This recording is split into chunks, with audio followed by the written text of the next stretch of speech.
피고인, 당신은 명백한 악의로 원고를 산속에 버리고 떠났습니다. 이에 법원은 피고인에게 살인 미수죄를 적용, 10년의 징역을 선고합니다. 이상. 10년? 살인 미수요? 어머니! 진짜 오해시라니까요! 어머니! 그렇게 저는 제 손으로 자식을 감옥에 보냈습니다.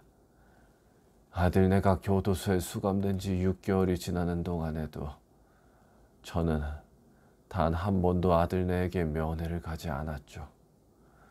저는 6개월간 빠짐없이 정신과 치료를 받았지만 그럼에도 여전히 저는 자식을 제 손으로 신고한 부모라는 죄책감에 하루하루 생지옥 속에 살고 있었습니다. 그런 와중에도 여전히 제 마음속에 풀리지 않는 의문. 대체 아들이 내게 왜 그런 걸까? 사실 저는 삶에 더 이상 미련이 없기에 안 좋은 생각을 품었던 적도 많았습니다만 이 의문을 해소하지 못하면 죽어서도 편히 눈을 감을 수 없었을 것 같았습니다. 그래서 저는 아들네가 수감되고 6개월 만에 첫 면회를 신청했답니다. 그리고 지금 저기 멀리 아들이 걸어오네요.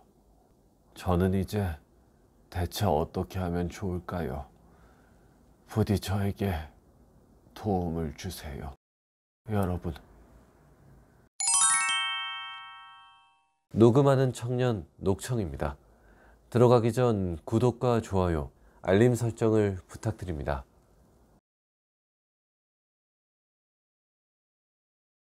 안녕하세요. 대체 어떻게 해야 할지 잘 모르겠어서 사연을 보내봅니다. 지금으로부터 5년도 더 지난 일이네요. 5년 전 그날, 저는 아들과 며느리와 함께 가을산에 올랐답니다. 여기 단풍 핀 것 좀 보세요, 어머니. 아우, 사진이 잘 나오네. 정말 그렇구나. 단풍이 예쁘게 물든 산길을 걸으며 이 나이에 이렇게 좋은 곳에 데려다 줄 자식이 있다는 게 너무 감사했습니다. 제가 언제 이런 구경을 다 해보겠어요. 며느리도 옆에서 환하게 웃으며 저에게 친근하게 말을 걸더군요. 참 고마운 사람입니다. 어머니, 여기 단풍 진짜 예쁘죠? 조금만 더 들어가면 훨씬 좋은 곳이 있대요. 얼른 가봐요. 산속은 공기도 맑고 하늘도 푸르렀죠. 저도 모르게 마음이 들떠서 발걸음이 빨라지더군요. 마치 젊은 시절로 돌아간 듯한 기분이었어요. 옛날에도 남편과 함께 종종 산을 오르곤 했는데 그 시절이 떠오르며 마음이 한결 평온해지더군요. 아이고, 너희 덕분에 내가 이렇게 좋은 구경을 다 하네. 참 고맙구나. 속 깊은 자식들 덕에 웃음이 새어나왔습니다. 그 순간만큼은 세상 모든 걸 다 가진 듯 했죠. 그런데 예쁜 단풍에 너무 정신이 팔려 있었던 걸까요? 아들네의 손짓에 따라 깊이 들어가다 보니 그만 등산로를 한참 벗어난 외진 곳으로 와버렸지 뭐예요. 인기척 하나 없는 갑작스런 조용함에 마음이 차분해지는가 싶더니 갑자기 스산함이 확 들기 시작했습니다. 얘들아, 너무 깊게 들어온 것 같구나. 이만 다시 돌아가자꾸나. 뭐 어때요, 어머니? 원래 이런 사람 손길 안 닿는 곳에 절경이 있는 법인걸요. 아, 어머니, 잠깐 여기서 기다리고 계시겠어요? 저희 잠깐 저기서 사진 한 장만 찍고 올게요. 그래, 확실히 풍경이 너무 예뻐서 사진이 예쁘게 당기긴 하겠구나. 다녀오거라. 그렇게 저는 아무 의심도 하지 않고 아들네를 보내주었습니다. 혼자 앉아 단풍을 바라보며 기다리는 것도 나쁘지 않더군요. 높은 곳에 올라 아래를 바라보니 시야가 탁 트여 속이 뻥 뚫리는 듯 했습니다. 그런데 웬걸 10분이 다 돼도 아들은 돌아오지 않았고 전화도 받지 않는 것이 아니겠습니까? 그때까지만 해도 전 아들이 사진 찍으러 아주 멀리 갔나 보다 하고 대수롭지 않게 생각했습니다. 전화를 안 받는 건 산이라 휴대폰이 잘 안 터져서 그런가 보다 했죠. 20분쯤 더 지났을까요? 저기 멀리 주차장에 아들네가 희미하게 보이더라고요. 저건 분명 아들인데 뭐 가지로 잠깐 차에 들렀나 보구나. 녀석 전화 좀 받지. 저는 멀리 주차장 쪽을 내려다보며 아들에게 전화를 걸었습니다. 아들은 곧바로 휴대폰을 확인하더군요. 그런데 이상한 일이었습니다. 아들은 자신의 휴대폰을 슬쩍 보더니 전화를 받지 않은 채 주머니에 휴대폰을 넣고 한치의 망설임도 없이 차에 타버리는 것이 아니겠어요. 봤는데 왜 안 받지? 많이 바쁜가? 갑자기 불길한 예감이 들었습니다. 설마 아니겠지? 아닐 거야. 계속해서 현실을 부정했지만 마침내 아들이 찬타가 휙 떠나버리는 것을 보자 저는 마침내 이 상황을 인정하지 않을 수 없었습니다. 그렇습니다. 저는 아들에게 버려진 것입니다. 가슴이 철렁 내려앉았습니다. 눈앞이 깜깜해지고 몸이 얼어붙었죠. 믿기지 않았습니다. 방금까지 그렇게 웃고 떠들었던 아들네가 저를 버리고 떠나버리다니. 돌이켜 생각해보면 방금 전 아들네의 표정도 뭔가 어색했던 것 같습니다. 왜 그때 눈치채지 못한 거지? 바보같이 왜? 기다리라고 그냥 기다리기만 한 거야?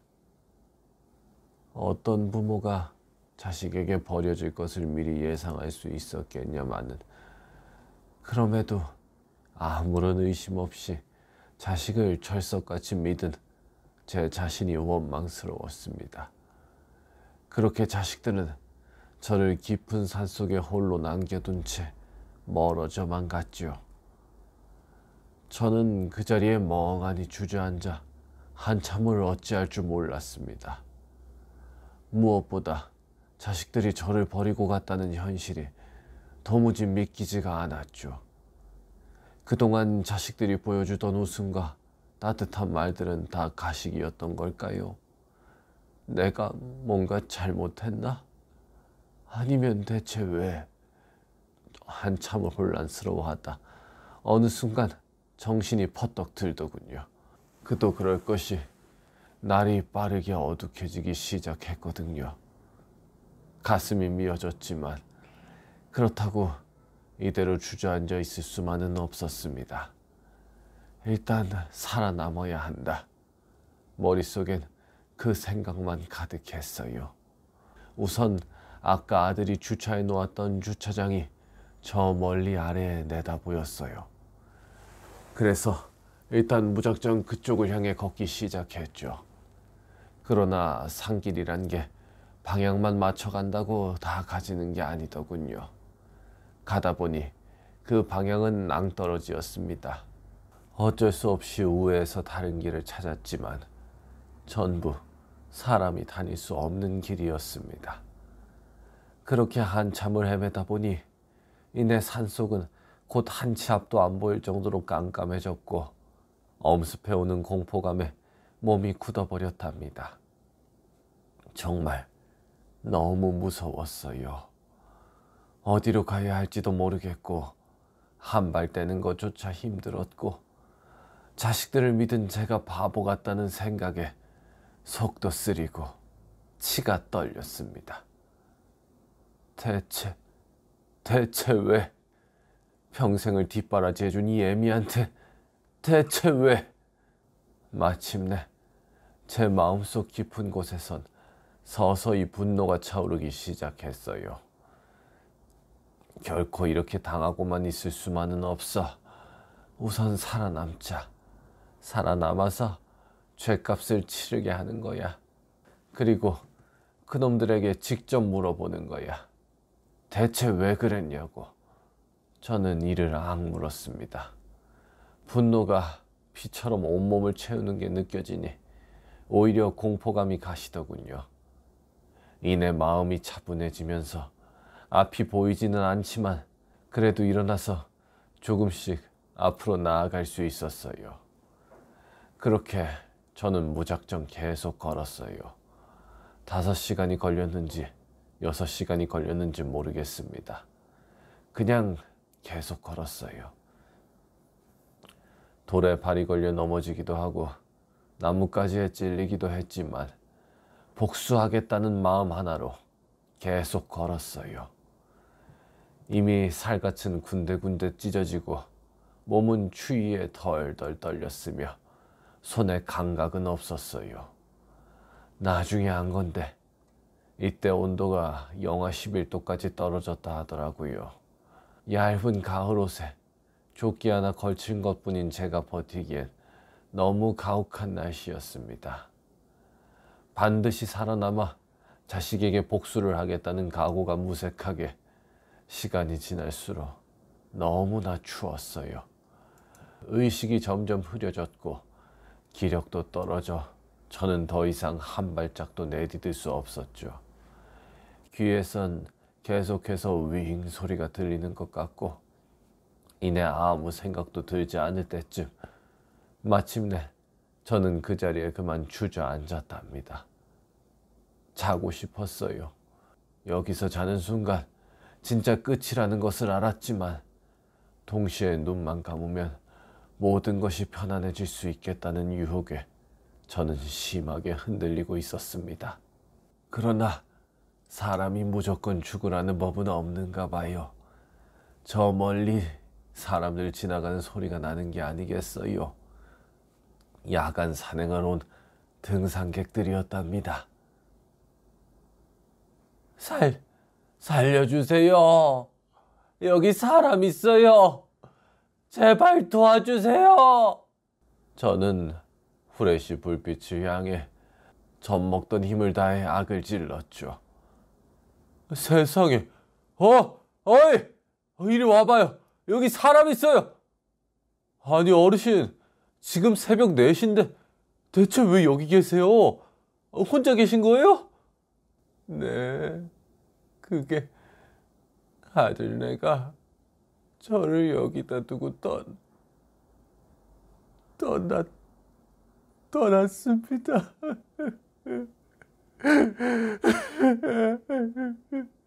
그렇게 저는 천운으로 살아남았어요.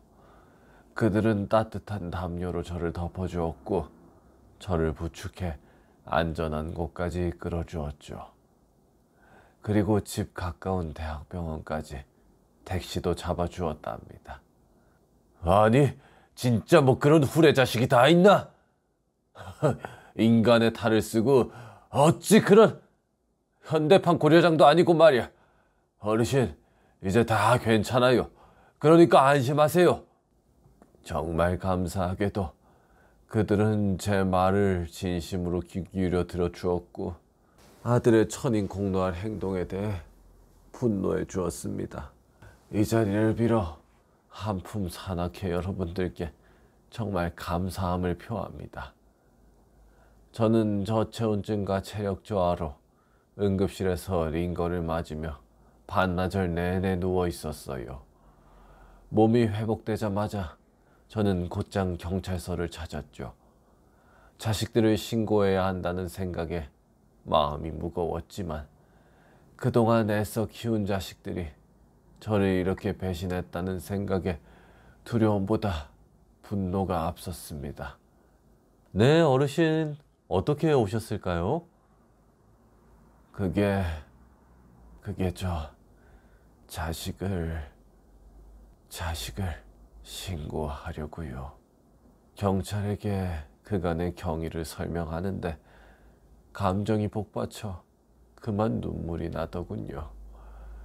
자식이 자기를 버린 얘기를 내 입으로 직접 하는 게 부모로서 얼마나 비참한 기분인지 여러분들은 모르실 거예요. 혹시 이 모든 게 내 잘못일까? 자식들을 그렇게 만든 것도 어쩌면 내 탓인 건 아닐까? 그런 생각도 들었습니다. 정말 이상한 것은 분명 자식 내가 한없이 미워야 되는데 어젯밤 자식의 행보를 경찰에게 말하면 말할수록 더 미워야 하는데 왜 아들의 죄를 고하면 고할수록 저는 아들과의 좋았던 기억들만 계속 생각나는지요. 갓 태어난 아들을 처음 본 순간 저는 이렇게 맹세했었죠. 아가, 나는 앞으로 너에게 내 모든 것을 바칠 거란다. 너는 뱃속에 있을 때부터 유난히 작아서 내가 걱정이 참 많았었지. 혹시 세상 밖에 못 나오는 건 아닐까 무섭기도 했어. 그런 네가 이렇게 천사 같은 모습으로 내 앞에 나타나 줬구나. 잘못 손대면 부서질 것 같은 이 작디 작은 몸으로 내 품에 안겨 웃음 짓는 너를 보니 나는 앞으로도 무슨 일이든 다 이겨낼 수 있을 것만 같은 기분이란다. 아가, 태어나줘서 고맙다. 지금이 내 인생 최고의 순간이야. 그런 아들이 무럭무럭 크더니 어느새 성인이 되고 그러다 결혼하겠다며 처음 며느리를 소개시켜줄 때 저는 며느리가 그렇게 참하고 마음에 들더군요. 그게 다 무슨 소용일까요? 저는 그런 아들과 며느리를 지금 제 손으로 신고하고 있는데 말이죠. 가슴이 미어지도록 아팠습니다. 하지만 그럴수록 그들을 절대로 용서할 수 없었습니다.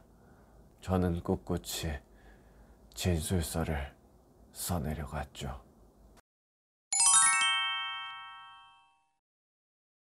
몇 달 뒤 마침내 저는 법원으로 출석했습니다. 원고석에 앉아 피고석에 앉은 자식들을 바라보니 기분이 참 씁쓸하더군요. 절대 일부러 그런 게 아니에요. 어머니를 버리다뇨. 무슨 그런 말도 안 되는. 저희도 어머니를 잃어버려서 얼마나 놀랐는데요. 어머니 혹시 잘못되신 건 아닐까 싶어 최선을 다해 엄마를 찾았는데 그랬는데 네, 결국 어머니를 찾지 못한 것뿐이에요. 나중에 엄마가 무사하시다는 걸 알게 됐을 때 제가 얼마나 안심했는지 아세요? 그러니까 지금 이렇게 법정에 이런 관계로 서게 된 게 전 너무 억울해요. 그러니까 제발 오해 좀 풀어주세요. 맞아요, 어머니. 정말 무사하셔서 진짜 다행이에요. 그러니까 이제 오해 그만 푸시고 제발 저희의 마음을 좀 알아주세요. 네? 자식들은 계속해서 일부러 그런 게 아니라고 주장했습니다. 눈물까지 흘려가며 호소하는 그들의 모습을 바라보고 있자니 저도 그만 마음이 약해지지 뭡니까? 그러나 그럴수록 저것은 악어의 눈물이다. 절대 흔들리지 않겠다. 다짐했죠. 피고, 아직도 거짓말입니까? 그렇다면 이 기록들은 어떻게 설명하실 겁니까?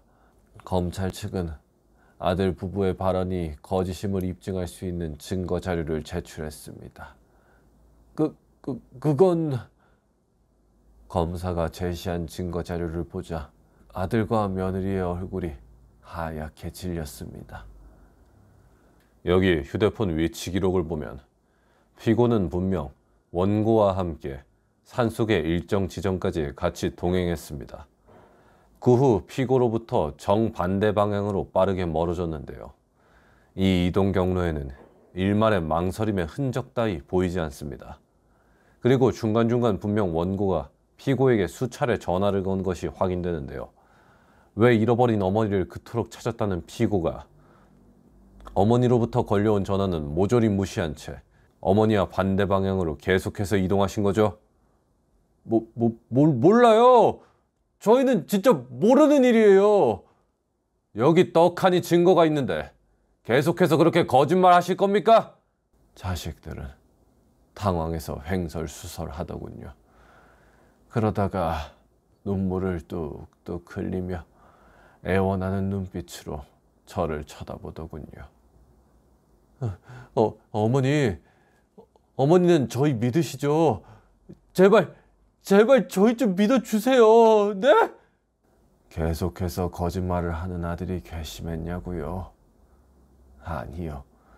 솔직히 말씀드리면 아들의 눈물을 보자 분노로 가득했던 제 마음이 사르르 녹아내렸답니다. 이런 게 부모 마음일까요? 아들을 용서하겠다고, 그러니 제발 형을 최대한 낮춰달라는 말이 목구멍까지 차올랐습니다. 그러나 이미 여기까지 온 이상 더 이상 돌이킬 수 없는 법. 저는 마음을 굳게 먹고 고개를 휙 돌려 아들의 눈빛을 외면했죠. 피고인, 당신은 명백한 악의로 원고를 산속에 버리고 떠났습니다. 버려진 원고는 거동이 편치 않은 고령의 노인으로서 영하 10도의 어두운 산속에 혼자 고립될 시 생명에 심각한 위험이 초래될 수 있다는 점을 명백히 짐작 가능한 바, 이에 법원은 피고인에게 형법 제250조 제1항에 의거하여 살인 미수죄를 적용 10년의 징역을 선고합니다. 이상. 10년? 살인 미수요? 어머니, 진짜 오해시라니까요. 제발 뭐라고 좀 해주세요. 어머니! 그렇게 저는 제 손으로 자식을 감옥에 보냈습니다. 최종 판결 후 울부짖는 아들에게 저는 눈길 한 번 주지 않았죠. 아들네가 교도소에 수감된 지 6개월이 지나는 동안에도 저는 단 한 번도 아들네에게 면회를 가지 않았죠. 아들이 꼴도 보기 싫을 테니 당연할 거라고요. 아닙니다. 오히려 반대예요. 저런 자식일지라도 저는 아들이 너무나 보고 싶었습니다. 그럼에도 자식을 찾아가지 못한 건 차마 자식 얼굴을 볼 용기가 나지 않아서입니다. 저는 6개월간 빠짐없이 정신과 치료를 받았지만 그럼에도 여전히 저는 자식을 제 손으로 신고한 부모라는 죄책감에 하루하루 생지옥 속에 살고 있었습니다. 그런 와중에도 여전히 제 마음속에 풀리지 않는 의문. 대체 아들이 내게 왜 그런 걸까? 사실 저는 삶에 더 이상 미련이 없기에 안 좋은 생각을 품었던 적도 많았습니다만 이 의문을 해소하지 못하면 죽어서도 편히 눈을 감을 수 없었을 것 같았습니다. 그래서 저는 아들네가 수감되고 6개월 만에 첫 면회를 신청했답니다. 그리고 지금 저기 멀리 아들이 걸어오네요. 오랜만이구나. 어머니, 보고 싶었어요, 어머니. 저는 아들의 얼굴을 가만히 바라보았습니다. 참 웃긴 일이죠. 그간 아들이 정말 미웠거든요. 아들을 사랑한 그 크기의 곱절만큼 아들이 너무나 미웠어요. 그런데 대체 왜 수척해진 아들의 얼굴을 보니 미운 마음보다 앞서 걱정부터 되는지요. 밥은 먹었니? 그럼요, 어머니. 저 어머니, 제가 들었는데 저 어머니가 탄원서를 써주시면 형량을 많이 줄일 수 있대요. 한 번만 힘써주세요, 어머니. 그러려고 오신 거죠? 네? 저는 말없이 아들을 물끄러미 쳐다보았죠.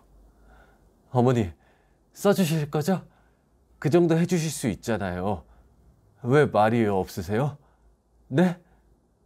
아들아. 네, 어머니. 어머니 아들 여기 있어요.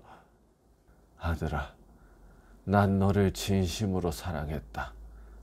그리고 그 마음은 지금도 여전하단다.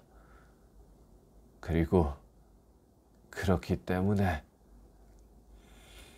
난 너한테 탄원서를 써줄 수 없다. 네? 그게 무슨... 그날 나는 앞으로 평생 네 얼굴을 보지 않으려고 다짐했다. 그런 내가 굳이 너에게 면회를 온 건 꼭 묻고 싶은 게 있어서다. 그때 대체 내게 왜 그랬냐고, 내가 뭔가 잘못이라도 했냐고, 그걸 묻고 싶어서. 그런데 지금 네 태도를 보니 굳이 너에게 대답을 듣는 게 의미가 없어 보이는구나. 난 이만 가보마. 앞으로 너와 나는 평생 남이다. 어머니? 어머니? 저는 매정하게 일어나 그대로 뒤돌아 나와 버렸습니다. 뒤에서 제 이름을 부르짖는 아들의 목소리를 외면한 채 그렇게 저는 그대로 교도소를 걸어 나왔습니다. 대체 왜 그런 거냐고, 내가 너네를 서운하게 한 거라도 있었냐고, 그것도 아니면 뭔가 큰 그런 잘못이라도 저지른 거냐고 묻고 싶었지만 굳이 묻지 않은 건 자신의 죄를 뉘우치지 못한 아들에게 차마 대답을 들을 용기가 없었기 때문입니다. 그래요. 이미 다 끝난 마당에 진실이 뭐가 중요하겠어요. 저는 그냥 이 일을 평생 가슴 깊숙한 곳에 묻은 채 그렇게 남은 인생을 살아가기로 다짐했답니다. 그렇게 5년이 지났습니다. 등기 우편이요. 네? 올 데가 없는데. 거기 수신하셨다고 서명해 주시고요. 확실히 전달 드렸습니다. 저는 우편 발신인을 보고는 까무러치게 놀라고 말았습니다. 아들이었습니다. 지금까지 제 장문의 사연 들어주신 분들 너무 감사합니다. 이제 제가 이렇게 장문의 사연을 쓴 진짜 이유를 말씀드릴 건데요. 여러분들 부디 아들의 이 편지를 보고 제가 어떻게 해야 할지 조언을 좀 해주셨으면 좋겠습니다. 아들의 편지를 보는 순간 저는 아들이 너무 보고 싶답니다. 전에 아들이 말했던 것처럼 탄원서를 써줄까 싶기도 해요. 사실 이미 변호사를 통해 알아봤는데 제가 탄원서를 쓰기만 하면 아들의 수감 기간을 어느 정도 더 줄일 수 있다고 합니다. 대체 어떻게 해야 될까요? 우선 아들의 편지 내용을 읽어드리겠습니다. 어머니께. 어머니, 진심으로 죄송합니다. 이 편지를 쓰는 내내 마음이 너무 아프고 눈물이 계속 나옵니다. 그동안 어머니께 얼마나 큰 상처를 드렸는지 이제야 깨닫습니다. 깨닫고 나니 이 사무치는 죄책감을 말로 다 표현할 수가 없습니다.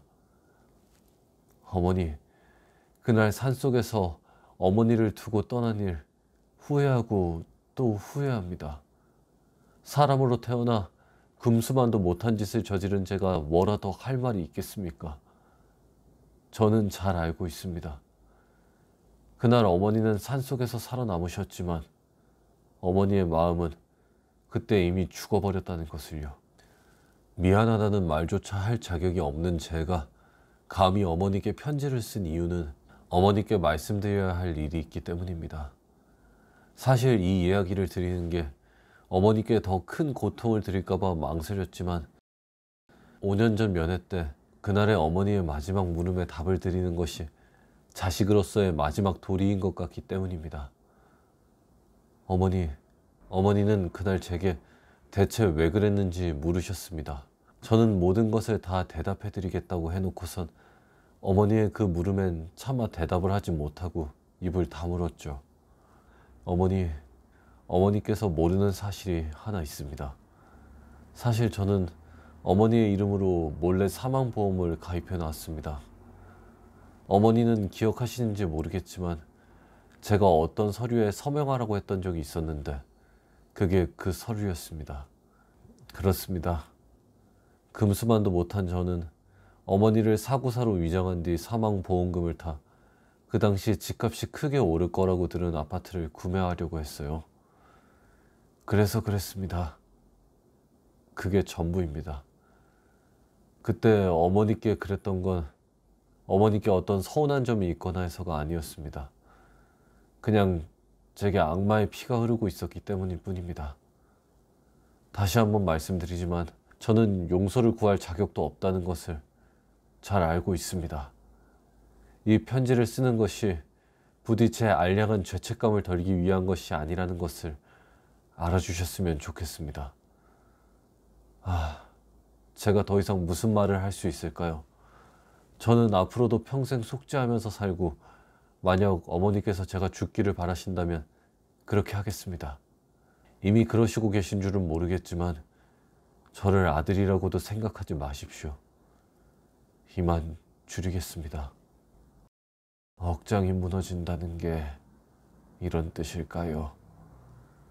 저는 아들의 편지를 읽고 3일 내리 펑펑 울었습니다. 3개월간 무언가를 제대로 먹지도 못한 것 같습니다. 그저 죽지 못해 살며 미음만 억지로 목구멍으로 쑤셔 넣었을 뿐이죠. 긴 사연 들어주셔서 감사합니다. 저는 이제 대체 어떻게 하면 좋을까요? 부디 저에게 도움을 주세요. 여러분, 감사합니다.